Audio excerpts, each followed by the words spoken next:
जब भी कोई संत महात्मा हमें भक्ति करने का आदेश देते हैं और ये बताते हैं कि समस्त वेदों शास्त्रों का सार भगवत भक्ति ही है, इसी के लिए तुम्हें ये मानव जीवन दिया गया है, यही तुम्हारा परम चरम कर्तव्य है, इसीलिए यही करना है, तब हमारे पास एक ही उत्तर होता है।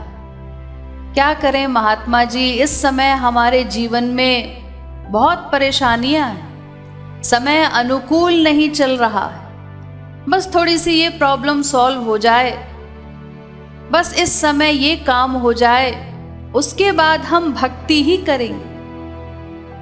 लेकिन क्या कभी भक्ति के लिए अनुकूल समय फिर आ पाता है?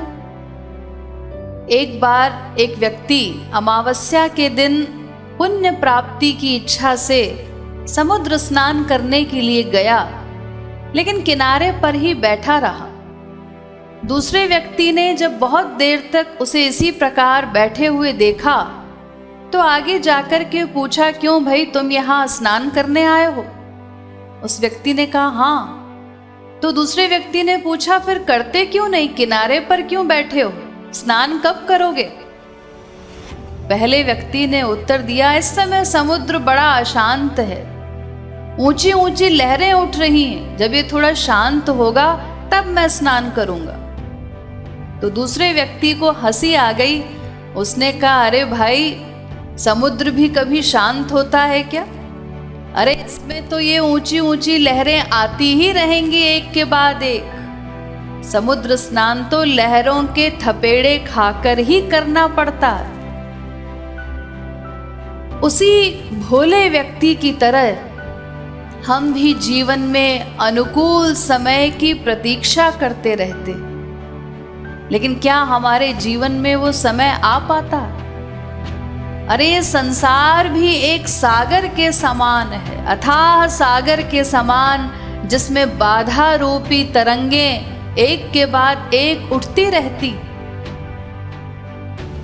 एक समस्या सॉल्व हुई तो दूसरी समस्या सामने आ गई, एक जिम्मेदारी को पूरा किया तो दूसरी जिम्मेदारी सामने आकर खड़ी हो गई। तो उसी व्यक्ति की भांति जो लोग अनुकूल समय की प्रतीक्षा करते रहते हैं, वो कभी भक्ति प्रारंभ नहीं कर पाते। आत्म कल्याण के लिए भगवत भक्ति जो परम आवश्यक है, उसके लिए हमें किसी अनुकूल समय की प्रतीक्षा नहीं करनी।